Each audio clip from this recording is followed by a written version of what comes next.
Welcome to the Faster Podcast by FLO Cycling, the podcast where we talk about anything and everything that makes you faster on your bike. This is Season 1, Episode 5, and today we have Matthew Weatherly-White and Jeff Hunt, the owners of Restwise, joining us on the show. Restwise helps you monitor your recovery by using their patent-pending solution to answer the question that plagues every athlete: am I training too hard or not hard enough? Listen to this episode to learn how to optimize your recovery and become a faster cyclist. All right, so Jeff and Matthew, welcome to the show. Thank you so much for joining us. How are you doing today? Awesome. Doing just great. Perfect. Where are you guys joining us from? So this is Jeff. I'm in Concord, Massachusetts. All right. And Matthew? And I'm in the booming city of Boise, Idaho. I've actually driven through there, so Yes. I know the sound. A lot Cool. of people have driven through. No, yeah, it's funny. Yeah, for sure. I first heard of you guys, back in 2011. I was working with Matt Dixon and William Pettis, Dr. William Pettis. And I remember talking with Matt about training, and he said, you got to check out this really cool new thing called Restwise. And that led to an email with you, Matthew. And as we were putting this podcast together, we wanted to cover recovery.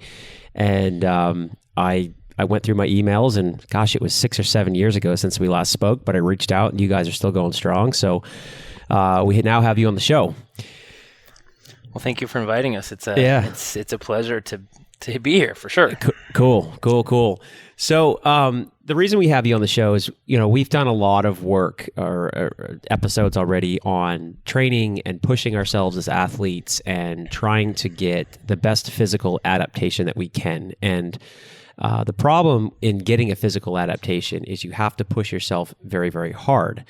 But what happens is if you push yourself too hard too often, you can start to overreach. You push your body too hard, and if you enter a stage of overreaching too often, then you can become overtrained. So there's this very fine line between pushing just hard enough and and pushing too hard. So how about we start with you guys just having you guys explain the difference between overreaching and overtraining and what those both mean. Right into the heart of it. Yeah. Well done. Jeff, do you want me to sort of take a first stab at this? And you can... Sure, you go. You start. I'll jump in if I Cool. feel like I should. Will do. Well, you really nailed it with the term adaptation, right? I mean, we are carbon-based life forms that are functionally adaptation machines, and we will adapt to any sort of stress. The trick is understanding that as performance-oriented athletes, we are seeking a very narrow set of adaptations that will allow us to perform better in our chosen activity. Now, to sort of use a really extreme example, a gymnast is going to want to experience a very different set of adaptations than a power lifter is going to want, right? Same life form, same carbon-based life form, but very different adaptations. And so the training stresses required to trigger those adaptations that will allow those two different athletes to perform in their sports are going to be really, really different. That's a pretty obvious statement. But what it gets you to is this notion of adaptation. And the thing is, you will continue to adapt even in an overtrained state. It's just that you will be adapting non-functionally, i.e. your body will be adapting to training stresses or global stresses that don't necessarily help you perform well in your sport. Okay. So overreaching, as you pointed out, is a prerequisite to triggering adaptations. And the challenge is that the fitter you get, the more workload is required to get your body into a state of overreaching. And yet, the closer you will be to that state of overtraining. Now overtraining is a pretty tough state to really get into. We like to think of it as a state of under recovery rather than overtraining. Maybe that's a little bit too nuanced, but that's how we think about it. And the reason we do that is because overtraining is a scientific diagnosis. It's really hard to get there. Now, there are certainly athletes who are so disciplined and so focused that they can put themselves totally in the tank in a state of overtraining. But most of the athletes that we see who have gone past overreaching are really in a state of chronic under recovery. Okay. So does that sort of help tease that difference apart? Yeah. I've met some athletes who I think have hit in that stage, and once they get there, it's a very, very tough place to get out of. Some of them spend years in it, and they never seem to be able to kind of bounce back from what I've heard. So can you help us understand what happens to us physiologically when we're in an under-recovered state? Yeah, so it depends a little bit on what created the conditions for that under-recovery state. So very, very simplistically, as an athlete, we embrace a given training protocol. We know that at times in that protocol, we will be tired, we will be fatigued, we will be overreached. And then when we recover from that and the body's natural compensatory processes allow us to become stronger, fitter, faster, etc. So what happens in that sort of chronic under-recovered or chronic non-functional adaptation state is that all the things that we want to have happen just stop happening. Right, our VO2 max flatlines or sometimes drops. Our capacity for microcellular damage recovery in intramuscular tears that just stops happening. Right, and I'm not a scientist, and I probably should have started this off by saying, Jeff and I are students of performance, and we are both endurance athletes ourselves, but neither of us are sports scientists. So if there are any sports scientists listening to this podcast, cut us some slack. Like, everything we say has come from other people, and there's a high probability that we're getting it a little bit wrong. But having said that, we've also talked with, I don't even know how many now, Jeff, probably hundreds of elite level coaches and more than that, elite level athletes. So I would say that we know what we're talking about, even if we're not scientists and can't get it like spot on perfect deep science in terms of our answer. So having said that, the way to think about it is that you go from a state of functional adaptation, i.e. adapting positively to the training demands to trigger the performance that you seek, to non-functional adaptation, where your body stops adapting positively and starts adapting negatively, so you stop being able to perform at an increasingly high level. Very interesting. That's really, really cool. Okay, so are there any warning signs for athletes that they may be getting to this under-recovered state? That's why we built Restwise. And we're definitely going to cover that. There are. Jeff, you want to take this one? Yeah, there are a whole series of changes that take place in the body. Some of which are you need to measure by doing invasive testing, analyzing blood and hormone levels and those sort of things. But this has been researched for decades, and a lot of those studies have been correlated to really simple symptoms that you undergo when you start approaching this overtrained state. And they can be as simple as an elevated heart rate in the morning, impaired muscular strength.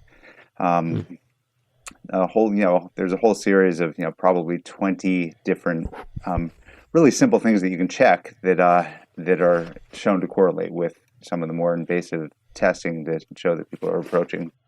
Nice. This overtrained state.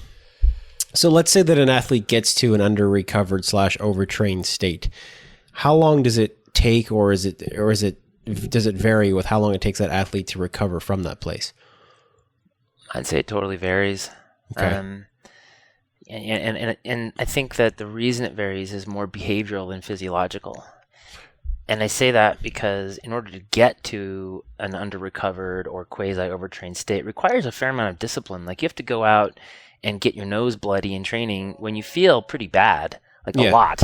Yeah. And that mindset that tells the athlete to ignore the signs and symptoms of under-recovery and to just continue to push through is the same mindset that will make it very difficult for them to put the foot off of the gas pedal for long enough to really recover. And I think that's where it gets really tricky with athletes, is that same mindset that got them to perform well in the first place, i.e. the capacity to go hard, is the exact same mindset that eventually can really undermine their performance. Yeah. Is there a prescribed, plan to get them out of this under-recovered state? Well, active rest. That's a really vague answer. So just like exactly what type A athletes want to hear is more and more rest, right? More rest. Okay. From what I understand as well, the fitter we get, the closer we get to that line of crossing that under recovered line or overtrained line. Is that true? Yes. Okay. And can you explain why? Yes and no, right? Because I like to think of it as fragile. Okay. When you're a finely trained athlete, you're in a state of constant fragility. Yep. And yet you have such enormous capacity for workload that it takes a lot to get you over that line, right? It does take a lot. So yes, you are much closer, and it's weirdly like harder to do because the amount of workload required can be really significant. Yeah. And so one of the stresses we see when we train are, the stresses of training itself. But you have things like building a house, raising kids, finances, loss of a loved one, anything like that. All of those add to the stress level of the body and the cortisol level. And then we've heard that from your body's stance, it doesn't know the difference between stresses. Is that true? And is there a way that an athlete can measure their overall stress? Yes. From an endocrinological perspective, the body doesn't really recognize differences in stress. Very, very simplistically, it's that testosterone to cortisol ratio that sort of really helps quantify your body's global stress state. And Jeff and I have talked a lot about the fight or flight response. And I think, sometimes you can be in a car driving down the freeway, somebody cuts you off, and your reaction is you want to jump out of the car, run up there and throttle the guy. And sometimes somebody cuts you off and you're just like, oh God, the guy must be having a tough day. Like, that is a great example of response to a stress impulse. Very, very different, right? Very different responses. I don't know, Jeff. What would you say about that? Yeah, so I'm come at it from a slightly different angle, and would say, if the question is what do you do to measure overall stress, there really isn't any good single way to measure stress. What you can measure is the symptoms of stress. So other things that are happening, as Matthew just alluded to, two different ways you would react to the same situation. If your mood starts failing, if you start feeling depressed, and those are indications of stress. There's not a great way to measure it directly. I would say the closest thing that single tool that you could use would be heart rate variability. But it's again, you're much better off sort of looking at the various factors which are indicators of excessive stress. And when you say heart rate variability, what do you mean by that? So heart rate variability is a measure of essentially the amount of variation in the time between individual heart rates or heartbeats. So when your heart is beating, it'll speed up, it'll slow down, and that balance is determined by competing signals from the sympathetic and parasympathetic parts of the central nervous system. Yep. And when you're in when your stress is under control, and then those sort of have a push and pull, and you'll see your heart rate accelerate for a few beats, decelerate for a few beats. So whereas you may be doing 60 beats in a minute, it won't be exactly a second between each beat. Right. It may be 1.2, and then it may be 0.8. So that is heart rate variability. And if there's a high variability, it's an indicator that the push and pull is acting the way it should. If it's a low variability, it shows that the central nervous system is fatigued, and you're not getting as much of that change. It's more of it gets closer to the 1 beat per second. That's cool. Okay, so Dr. Alan Lim, who is Team Radio Shack's chief physiologist, he was quoted saying that very few of these kind of lucky or elite athletes have some sort of innate sense to know where their overtraining line is. And for the rest of us who aren't so lucky and don't have this natural ability to kind of rate our own recovery, we need an alternative. And that's really where Restwise comes in. So, the previous question we were answering, that there's all of these different stress markers and what is total stress and how does it relate to the body. That really is where I saw, when I used Restwise, how it came in and played well together. So let's start talking about the product that you guys have. So start just by giving us a brief overview of Restwise and what it is. Have at it, Jeff. All right. So Restwise it's a piece of software. And essentially what it is a questionnaire which athletes complete every day, which asks a series of questions related to symptoms of recovery. So effectively, it's a checklist of symptoms of overtraining. So from practical perspective, when you're using it, you wake up, you answer the dozen questions, submit it. It runs all the information through an algorithm which takes into account your personal baseline that you've built over weeks of using Restwise, and returns a recovery score, which tells you on a scale of 1 to 100 how ready you are to absorb work, how recovered you are, and ready you are to train hard. Interesting.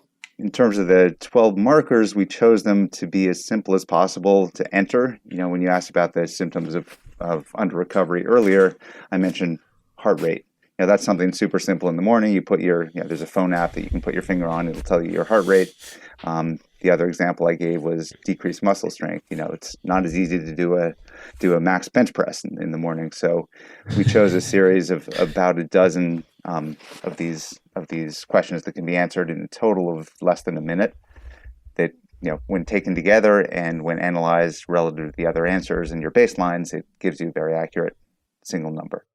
Okay. Very cool. That's awesome.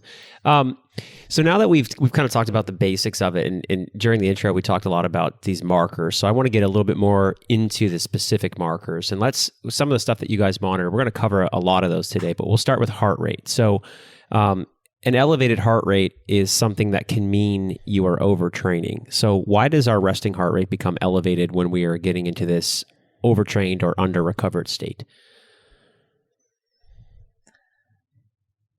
Why does it do it? Like physiologically, why does it do it? Physiologically, yeah. Yep.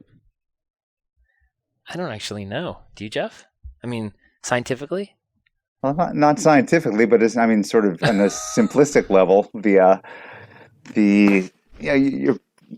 your body is under stress. It's getting in strong signal from the sympathetic side of the nervous system to sort of remain on high alert. Okay. So one of the indicators of under recovery is this this inability to, or this lack of return to kind of a stasis between the sympathetic and parasympathetic system. So if the sympathetic system is overreacting, then it'll lead to an elevated heart rate. Okay. So an elevated heart rate doesn't always mean that we're overtrained either. So No. Are there any other things that could contribute to an elevated resting heart rate? And does an elevated resting heart rate always mean that we're in this under-recovered or overtrained state?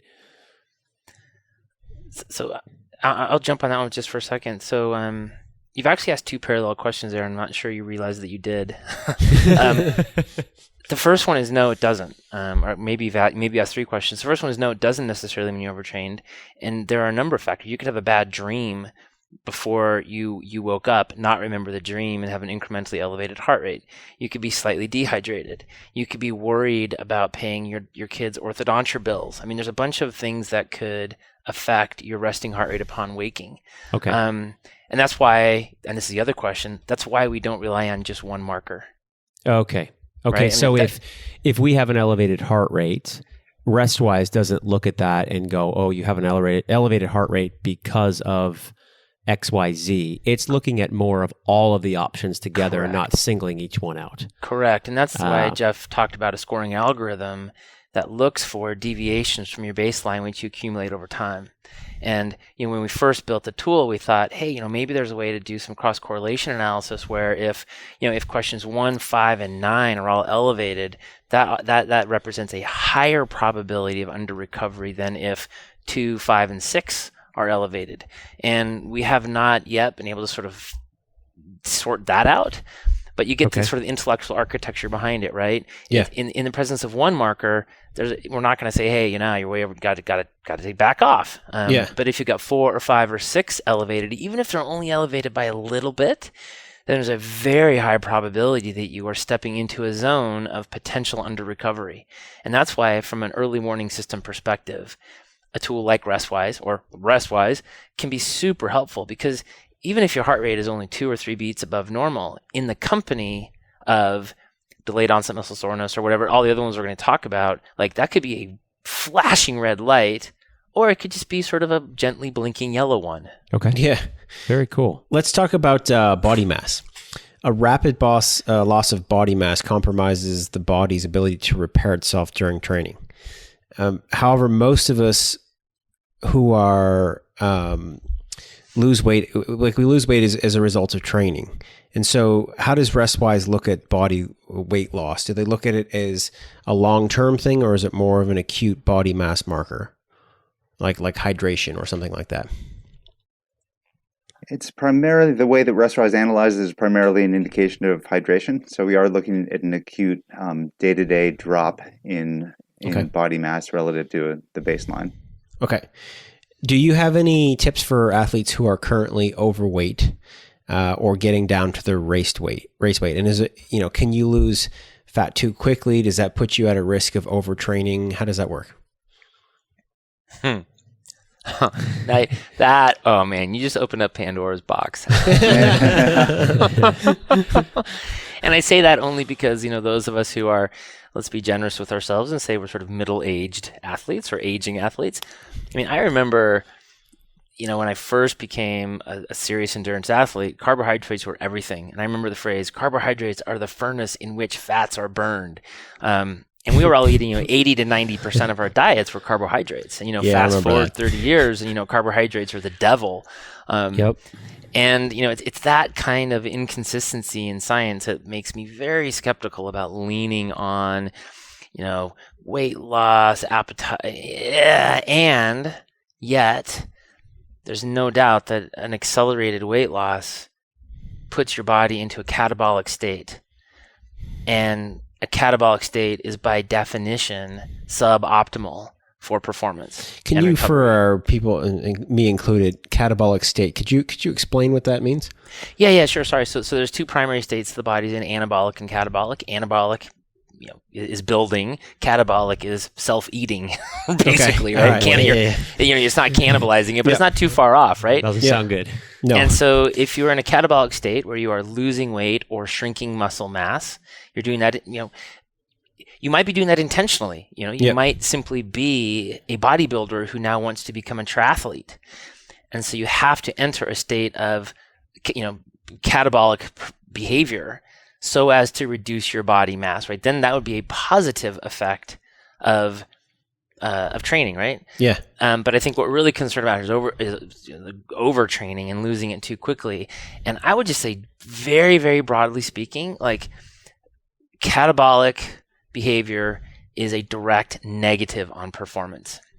You can obscure it a little bit because most of the sports that we do involve some strength to weight ratio, right? Yep. I mean, if you're a cyclist and you lose a bunch of weight, you're going to be going uphill faster, even if you might not be as strong. I mean, Bradley Wiggins in his tour where he got 4th that first year and he just looked like a freaking skeleton. It was like, well, that worked for him. Yeah.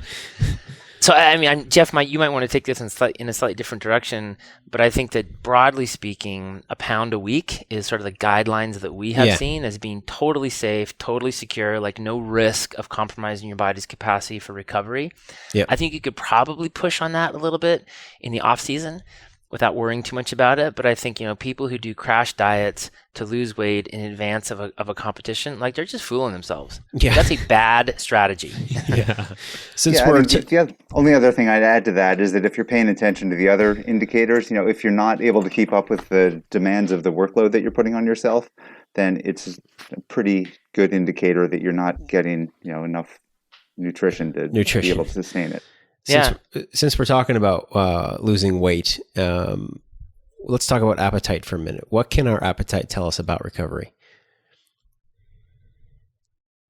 So that's one of the ones that's it's a sort of a contraindicator. A normal, healthy appetite would mean after a heavy workload, your appetite would be high. And so we actually ask the inverse. Is it if your appetite is suppressed, that's usually an indicator that you are stepping into an under-recovered state. Is that the way Really? you'd answer that one, Jeff? Yeah, I would actually, though, I would draw from my own experience using Restwise, which is that I've almost never gotten to the point where my appetite is less than normal. And I've, in conversations with people, that's generally the feedback I've gotten. So if you think of Restwise as a checklist of signs of under recovery, I'd say that is one of the last ones that most people would hit. So you're saying, let me get this straight. You're saying that if you're in an under recovered state, your appetite goes away? Yeah. Huh. Wow. Isn't that weird? But yeah. Yeah, that is totally weird. I think, that I know if I have a hard workout, or if I'm working out, riding more, doing whatever in a particular day, my appetite goes through the roof. I mean, I get like very hungry. So, I mean, I guess I'm not under overtrained. I guess that's not the case. Yeah, I mean, that's exactly what should happen. Yep. Yeah, okay. Hey, John rides a bike like once a year, so that's pretty much. So he's super recovered. I get super recovered. I get really hungry that one day. Yeah. All right, so our next episode, we're interviewing a sleep specialist who focuses on sports performance, and he is a sleep expert. But you guys cover sleep as well, so let's talk about some basics of sleep. So, pretty much all athletes know the feeling of a restless night of sleep after a big race or a heavy training block. Can you give us some general guidelines on what you guys on just on sleep, and maybe how many hours do we need? So I think you scared us by saying that you're actually having a sleep expert on the next. Yeah, totally. Yeah. I was thinking the same thing. It's like I don't want to go on record now. No, so I mean, it's kind of like a teaser, I guess, for the next show. But just based on your experience with all the work that you've done with recovery, the athletes who you see who are successfully recovered, do you have any metrics on how many hours of sleep they're getting or needing to get to that state? Yeah, I mean, it does vary from individual to individual, but I think that the guidance of 8 to 8.5 hours for a full recovery is pretty dead on. It's pretty much what we've seen with people who are in heavy training and are sustaining a high level of work. Okay, so aside from your typical restless night, I know when I trained heavily, I was awake all the time. Are there any other sleep symptoms that you guys have seen associated with this under-recovered state? Yeah, I mean, one is an ability to, not necessarily a restless night through the whole night, but ability to fall asleep immediately, but then a few hours later, you sort of pop up and you're wide awake. Yeah. Wow. Okay. And I think what's interesting about this is you can also get anxious about not sleeping enough. Yeah. Which is one of those really weird deals. Like I remember talking with one of the scientists at UK Sport about sleep, and they did this analysis around when human growth hormone was secreted, and what they found was, and I'm not sure I'm going to get the language all exactly right, but it'll be close enough. It was like 80% of your body's daily HGH secretion took place in the third NREM cycle of sleep, and so what they were thinking about doing was developing a watch that would monitor your sleep patterns, a wearable device of some sort that would monitor your sleep patterns and basically wake their athletes up after each cycle where the HGH was produced. So then they would go back to sleep. So that they would get 2 or 3 cycles of HGH production each night, basically artificially introducing elevated HGH conditions, which is, as we know, what Lance and the guys were taking during the Lance era and the Tour de France. HGH is a pretty amazing recovery tool. Yeah. And if you can stimulate the body's natural production of HGH by managing your sleep cycles, well, then that's a natural way to accelerate recovery. And, one of the things that we've said, I'm going to take a tangent here for a second. Okay. But one of the things that we've heard repeatedly from sports federations is that the headline risk around getting popped for performance-enhancing drugs has put an increased emphasis on understanding the body's natural recovery mechanisms, supporting those, and augmenting them to whatever extent possible within the rules. And so what we have really heard repeatedly is people are pushing the edges of recovery science to optimize performance rather than relying on a set of performance-enhancing drugs to effectively do the same thing. And that, to me, is super fascinating. Yeah. So you're technically doping yourself to the legal limit. if you want to call it doping, With your bodies, with your body's natural recovery systems. Yeah, and That's sleep interesting. is medicine. I mean, sleep is amazing. I've All heard the that. really good things happen So during sleep. I'll tell you this. I actually read this doctor's full book on sleep, and you guys are pretty spot on. Your whole point about people having sleep issues being mostly in their mind is actually a huge component. So Yeah. 100% on that test. And if you're interested, listen to the next podcast episode with the sleep doctor, and then you'll have better answers for the next one. Cool. Yeah. One of your other markers that you guys use is hydration, and you guys use a P chart, which is actually kind of cool. Can you explain how the P chart works? I'm going to let Jeff talk about urine. Yeah, I mean, consistent with everything else that we do, we try to keep the scale super simple. It's it's not a seven shades of yellow P chart where you're holding up a strip next to a toilet bowl or anything like that. It's it's essentially is it light or clear? Is it a little bit yellow, or is it a dark yellow? Okay. And essentially you're just looking at either the stream or the P once it's in a bowl, and make a metric or making a judgment across those three different options as to how how dark it is. Yeah, and I think that brings up a really great point, because I've seen P charts that have 10 gradations of color, which from a precision perspective is totally fascinating, but from a practical application perspective is sort of ridiculous. And I think that that approach to recovery awareness sits at the very heart of Restwise. And that is, let's make it simple, let's make it intuitive, let's make it accessible. Yeah. And use sort of the lean data approach rather than the big data approach, Right. to tease out the body's recovery status. And rather than saying, hey, look, from a precision perspective, it's X, and to say, hey, basically, you're at risk of under recovery. Yep. Pay And attention. as a past user, I can say that it's very simple to use. I mean, it's kind of, I hate to use the word, but it's kind of idiot proof. Like it's very simple stuff, and it you can tell there's a lot that goes into it, but it's really basic to use. So you guys did a good job with that. Yeah, thank you. So with it if you look at hydration, I've always kind of thought of hydration as like, am I thirsty? If I'm not thirsty, then I'm hydrated. What can you explain how we know, or what is a state of knowing that we're actually hydrated, or how would we know that we were dehydrated? So urine color is a great constant monitoring, but most people don't really monitor it all day long. Okay.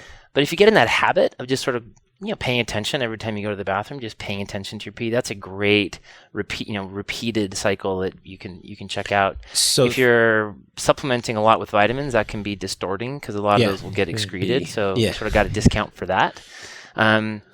So thirst itself is not necessarily a marker of dehydration. It's just, I'm thirsty. Well, over the course of a day, it is a great one. Like if you're thirsty in the middle of the afternoon, then yeah, you probably should be drinking more water. The problem is that in exercise, you get that, and I don't remember what it's called, but like in the first 10 or 15 minutes of exercise, you'll experience a really dry mouth. Yeah. That's not the same thing as thirsty. Yeah. That's like a physiological response to something, and I don't remember what it is. And what I have read is that if you don't pay attention to that and you don't drink in that moment, that actually is really helpful to your body's sort of moisture transport mechanisms, something like that. Huh. I don't know, Jeff. How would you reply? I mean, definitely during exercise, if you get actively thirsty, like parched, it's way too late. By that time, you can't recover from that. And I mean, those are some of the significant problems. Like if you start a training session dehydrated, you're not really able to recover. It's the same. You look at the same thing in survival. It's like if you find some water and some people drink it all at one time, you're better to drink like a few ounces every hour. That's the way to keep yourself hydrated. Yeah. And although there is not an enormous amount of science on the incrementalism of overhydration, hyponatremia is a real problem. And it's not a common problem because it's really hard to get there, but that's dangerous. And so it's like, drink as much as you can, but don't threaten your life with it. Yeah, Exactly. We had a guy on the show earlier, a guy named Daryl, and he owned a company named Shots, and we talked all about salt levels and sodium, and what you can do if you have an over concentration of salt or under concentration of salt in your body, it's very similar to this hyponatremia thing. So that's actually very cool. Yeah. Can you explain some of the effects dehydration can have on the body during the recovery state? So we know what it does during the ride. It can put us in sort of a crash state. But what about while we're trying to recover?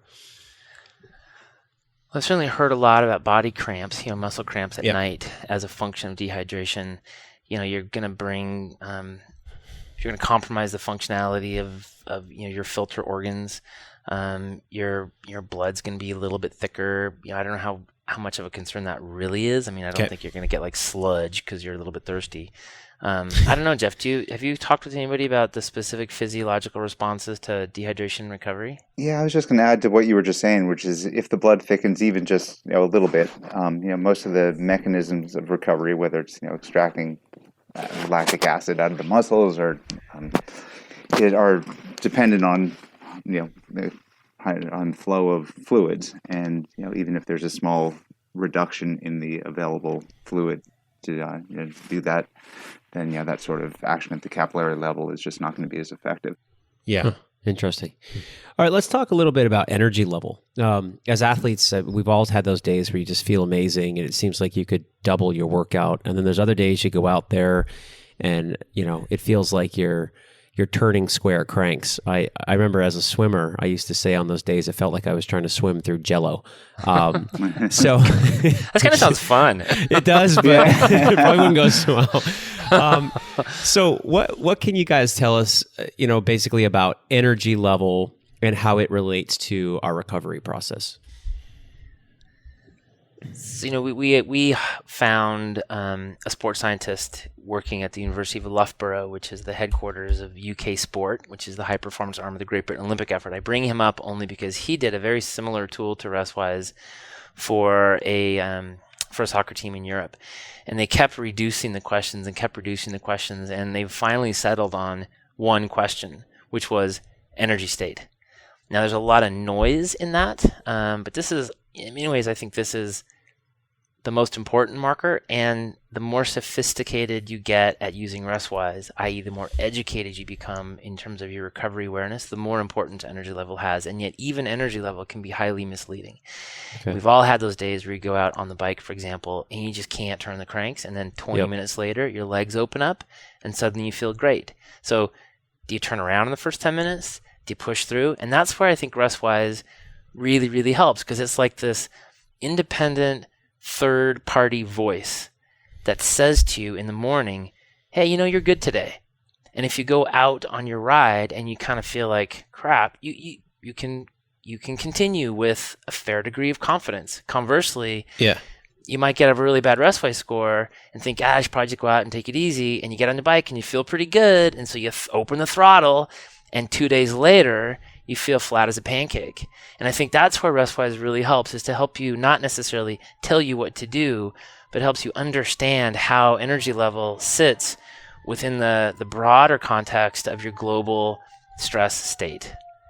Jeff, would you sort of modify that or add to that?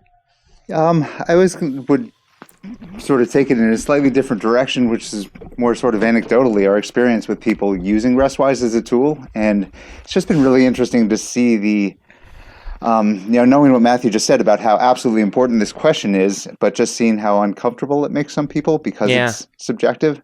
Yeah. But, as Matthew said, the more you use Restwise, the more you pay attention to, and the more honest you become about your self-assessment. It's incredibly important, but not something which, when you first start using Restwise, you necessarily feel comfortable doing.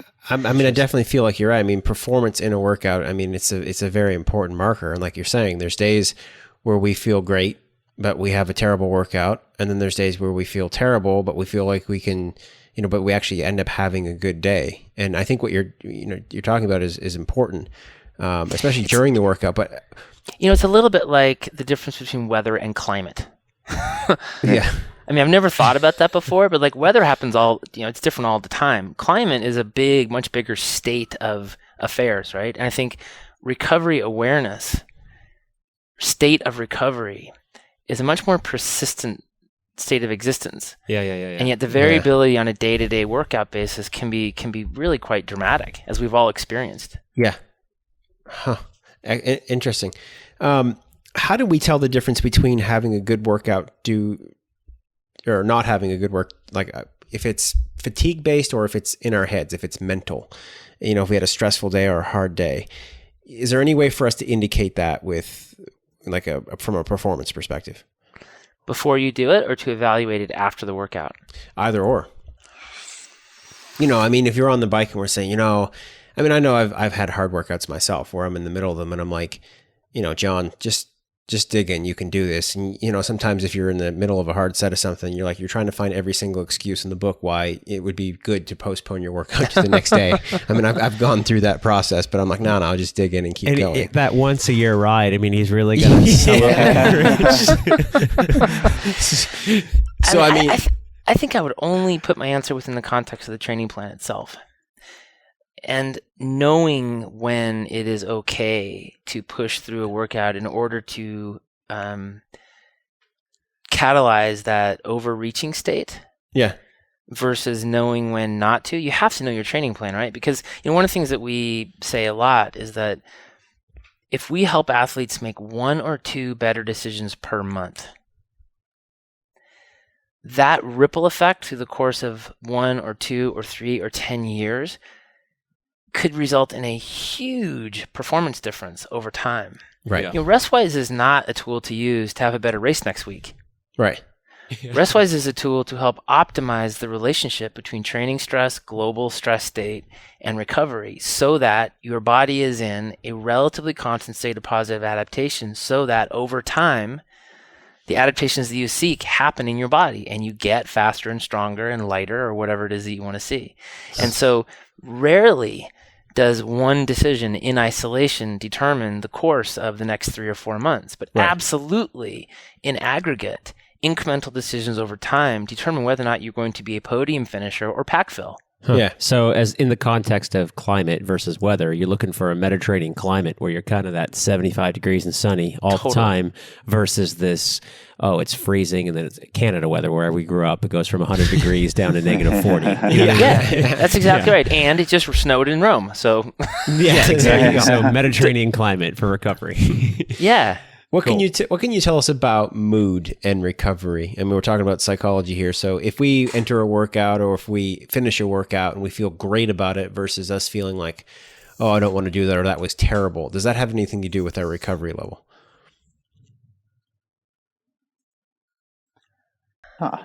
So, yeah, it's an interesting question. We've never quite been asked it that way, but certainly mood, before you do a workout is a very good indicator of what your hormonal balance is. Yeah. And, I would guess that you could take that same concept and look and apply it to just what you were talking about, that if you just feel disappointed in yourself or slightly depressed about the results of your workout, that's, it's probably an indication of the same thing that maybe you didn't pick up before you went out the door, or maybe you ignored it, or.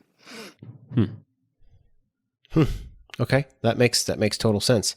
Talking about training when sick, that's something that we've touched briefly on in the show before, and we've heard of the neck check. So the neck check means if you have a head cold, you're safe to train. If you have anything below the neck, if you have chest congestion, you should stop training. I think that could be potentially a little bit misleading for type A people that are like us. What guidelines can you give us for training when you're sick? So I'd say there's a big difference between training and exercise in this case. Training, or to put differently, training and activity. I think that neck check is a really dangerous rule. Like, I get it. I understand that, having a stuffed nose is not an indicator that you're going to get really sick. But if you go out and do minute on, minute off times 20 at 2 beats below your lactate threshold with a cold, what's the probability that's going to get driven down into your chest? I don't know. Yeah. I'd say it's better than 0. Yeah. And so, again, if you think about making incrementally better decisions over time, like, why take that risk? Right. Like, 5 months from now, is your body really going to know if on that day you didn't do your intervals? Now, on the flip side, I think that there is an enormous amount there's a strong rationale behind the idea that you should remain active when sick. And you're going to laugh about this, but when I was in college, I was rowing lightweight crew, so I was always really hungry and probably disoriented a lot. But I developed this thesis around fever management, and I just said, you know what? If the fever is the body's natural response to something, then why am I trying to suppress it? Why don't I actually support it by letting my body get really, really hot? So every time I had a fever, I would bundle up in sweats and a hat and gloves, and I'd go for a 3-mile super easy run and just gout sweat. And I was pretty sure that helped, and I've done that ever since. Now I do it inside on a bike. I just put on all my warm weather gear or cold weather cycling gear and sit on a trainer and pedal my bike for 45 minutes, and I think it really, really helps. Well, just the other day I saw a tweet by a doctor who was reporting from the NHS or something like that, and he said, why are we suppressing the symptoms of fever when the fever is the body's natural response? Now, I don't think you should go out and do intervals on that, but I don't necessarily think that laying in bed is the right answer either. Yeah, and like in a cold bath to keep yourself, to suppress the fever, like you're saying. That's interesting. I've never thought of it that way. Huh. Okay. That's crazy. So one quick aside, where did you row crew? Dartmouth. I just read the book, The Boys in the Boat, and I was completely fascinated by that book, and I am mad at myself that I didn't row. After reading that book, I should have rowed. So I was raised, my dad's English, and he rowed at Cambridge and on the English national team, and I was raised on stories about the magic of pocock shells, and how in England, where they didn't have pocock shells, they were thought these would be like these mythical boats. And he told me about the Berlin Olympic race when I started to row. I rowed in Andover and then Dartmouth. And years later, I too read that book. I missed a plane because of that book. I was sitting in the gate area, and they moved the gate, and I didn't hear them, and I totally missed everybody getting up, walking down the concourse to some other gate, and I'm just sitting there in silence, and I look up like half an hour later, and there's nobody there. Dude, that is so easy to do with that book. If anyone listening, like, if you need a book, or it's such a good book. It's one of the best books I've ever read. It's just, and I knew nothing about rowing before listening to that book, and I was like, I can't. It was awesome. Anyway, okay, back on topic. So we've really talked about a lot of metrics, and Restwise looks at even more metrics than what we've talked about today. And what you guys do is you basically combine all of these metrics and you put them together to give us a recovery score. Can you tell us a little bit about that recovery score and what range it lives in and what it means?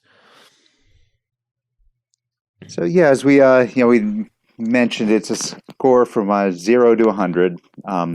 Incremented in units of 10.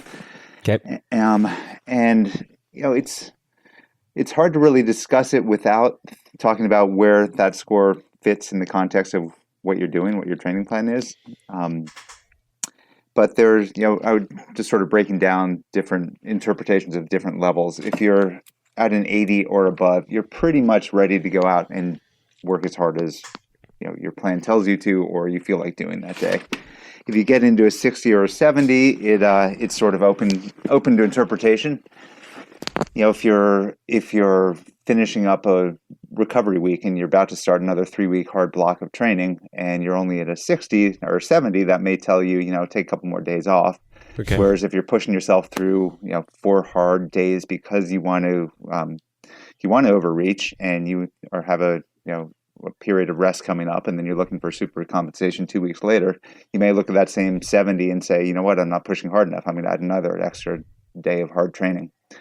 So essentially what it is, it's an objective way of telling you kind of how you're holding up, what the recovery state is, and how you're holding up to the demands of the training and the other stresses in your life. And then it's it's up to you to put in the context of what you're trying to achieve, what your goals are, and what your training plan looks like. Very cool. Very cool. Okay. Has Restwise contributed to any notable athletic achievements? That was a softball question. It's your time to brag. I don't know. Olympic medals, world championships, the New Zealand All Blacks were using it when they won the World Cup. I mean, really? Well, I think the big... can we claim direct contribution to that? No. I think as a partial tool, contribution?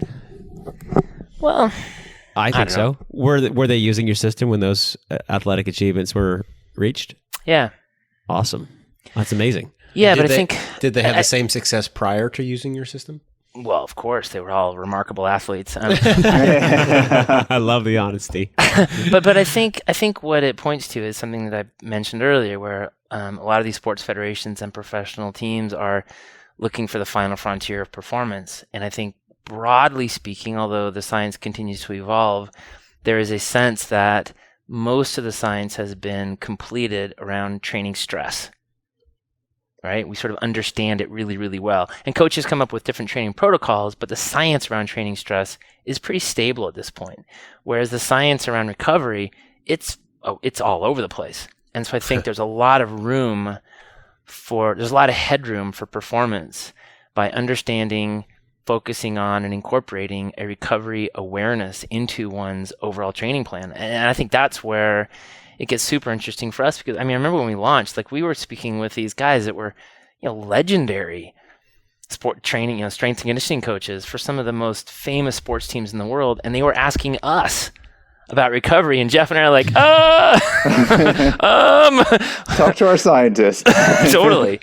Which just tells you how little has really been done in this whole world of optimizing the relationship or the ratio between training stress and recovery. And so in a sense, we sort of stepped into Restwise at a great time.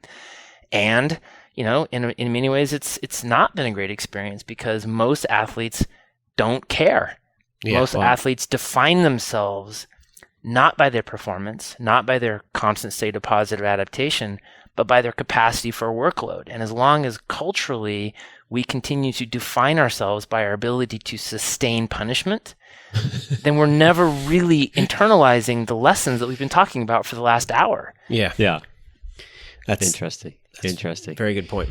Okay, so we ask all of our guests this question, and it's on all of our podcasts. We have a watt point metric. So if our listeners listen to this episode, they get an idea of how many watts they'll gain by listening to this episode.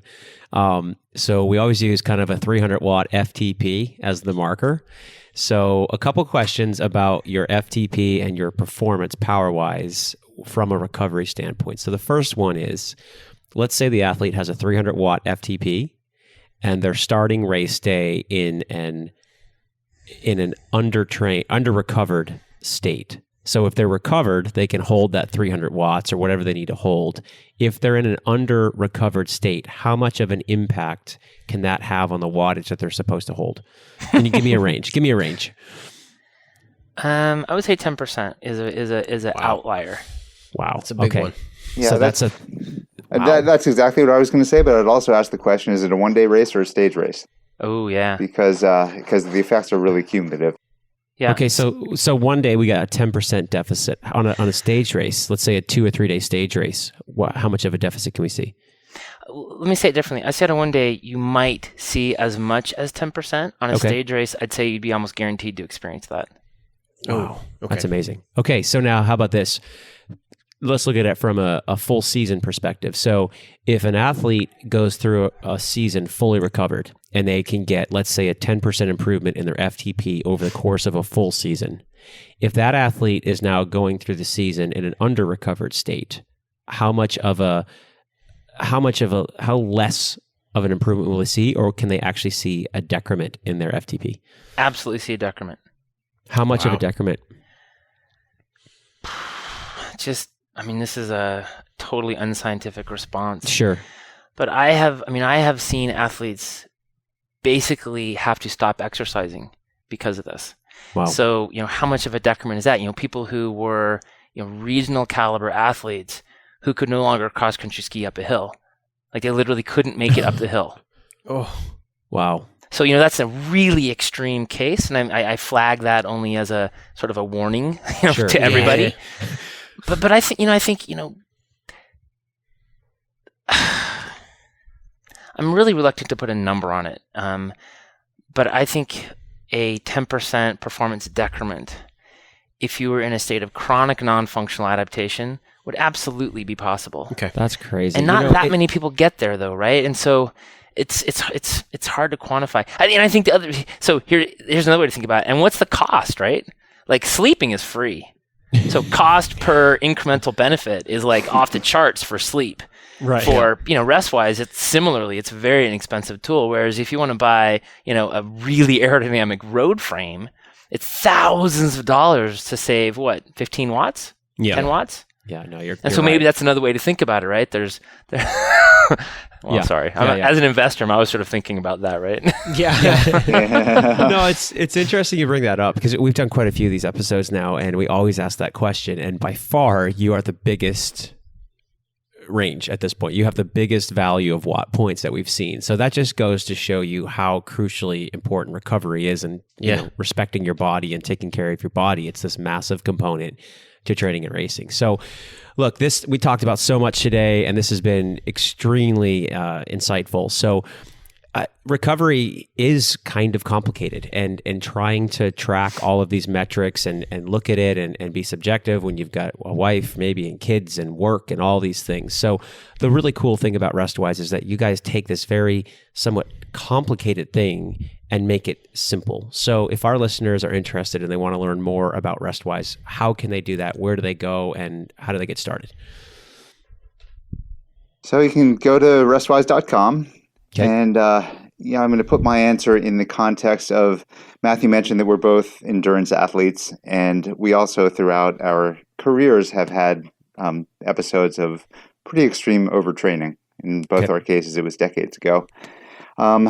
And part of what there were two things that motivated us to start Restwise. One was Matthew was coaching somebody; he just needed to get a handle on how hard to push her. That was Rebecca Rush, so Yeah, okay. she was capable of self-pushing for sure. But the other was we thought it would just be really valuable to have a tool out here that would help people avoid the situation that we got into. And so one of the things that I would encourage is to take advantage of the free trial offer, where you can go to the restwise.com and start using the software, use it for a month. And, if you won't pay anything at that point. If you don't want to pay after that, that's totally fine. But our hope is that by doing that for a month, spending that long, getting in the habit of paying attention to recovery and every day going through and answering some of the questions that make you more attuned to it, that you will derive a lifelong benefit for as long as you're a competitive athlete. Sweet. Well, guys, Wow. I Very honestly can't thank you enough for coming on the show today. This has been so great. Tons of good information, and something I think our listeners are really going to appreciate. And thank you so much. It's been a great episode. Yeah, thanks, super guys. fun. Really appreciate it. All right. Take care, guys. Thank you guys. It's been fun. All right. Take care. Later. Bye. Thank you for listening to this episode. Be sure to listen to episode 6, where we interview sleep specialist Dr. Chris Winter to learn how optimizing your sleep can help you become a faster cyclist. If you enjoyed the show, please help us by sharing our podcast and by leaving a rating or review.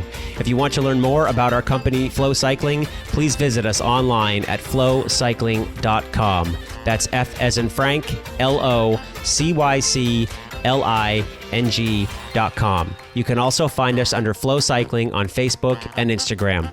Until next time, ride safe.